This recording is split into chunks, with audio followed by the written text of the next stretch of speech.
El maestro Enoc y sus enseñanzas. El primer maestro del mundo entero fue Enoc, un descendiente de Adán, porque Adán fue el primer hombre. Y lo llaman el primer hombre de la misma manera como podríamos decir hoy que Armstrong es el primer hombre de la era espacial, ya que fue el primero que puso un pie en la luna. Eso lo diría la gente en el futuro, que Armstrong fue el primer hombre, porque si hubieran habitantes en la luna para ellos lo sería.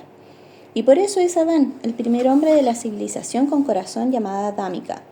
Enoc fue un descendiente de él, vivió 300 años, era el padre de Matusalén, quien vivió 900 años, pero Enoc no murió, ascendió tal como lo hizo el Maestro Jesús.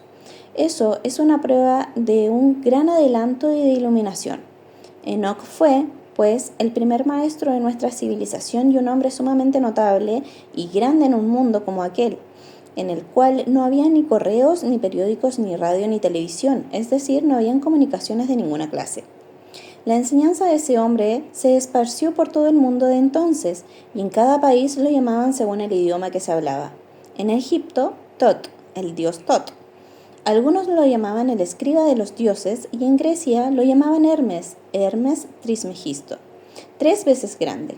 En Egipto, a Top lo llamaban 2 veces grande, y en Fenicia lo llamaban Cadmus, 5 veces grandes.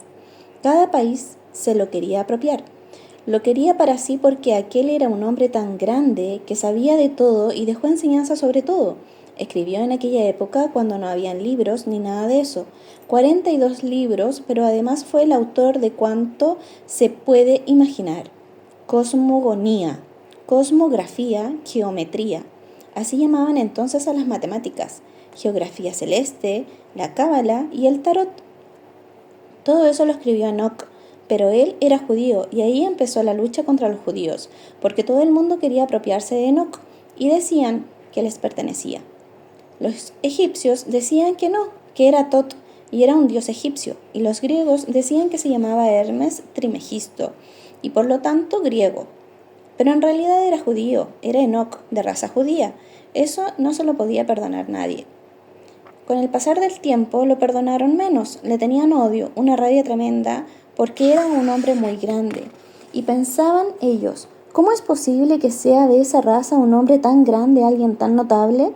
Eso no lo querían perdonar, pero tuvieron que tragarlo, porque era Enoc el grande.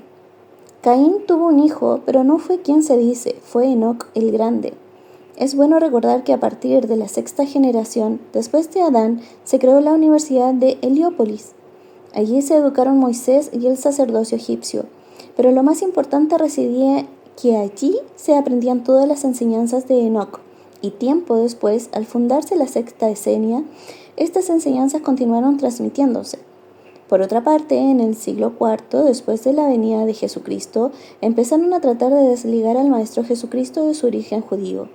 Primero le decían que era Galileo, después que era gentil. En fin, trataron de desligarlo de su origen judío, y la enseñanza cristiana quería hacerla parecer como que no venía de Enoc por ser judío. El odio de la raza y de la persecución. La iglesia de ese entonces hizo quemar todo, absolutamente todo, lo que contuviera las enseñanzas de Enoc o de Hermes, Cadmus o Tot, porque se sabía que eran una misma persona. Con el correr de los siglos, la persecución se hizo tan horrorosa que no se podía mencionar a Enoc. Hubo grandes controversias cada vez que se les nombraba. Una vez apareció una copia de un libro, el libro de Enoc, en Abisinia, y otra copia en Etiopía. Esas copias fueron a parar a Rusia, la de Abisinia y la de Etiopía, en Inglaterra. Naturalmente, el libro se guardaba bajo 7 candados y se le depositaba en pozos profundos. No podían ser vistos por nadie, era cosa prohibida. La copia de Rusia desapareció, no hemos sabido nunca nada de ella. Sin embargo, la copia de Inglaterra se halla en la abadía de Westminster. Y aunque muy pocos podían llegar a examinarla, hubo un obispo anglicano que sí la leyó e hizo el descubrimiento sensacional que les digo inmediatamente, llevó a cabo la traducción que pudo porque lo descubrió. Y todos mis discípulos saben lo que digo. Es el principio del mentalismo. De inmediato se fundó en Inglaterra una sociedad llamada el Nuevo Pensamiento.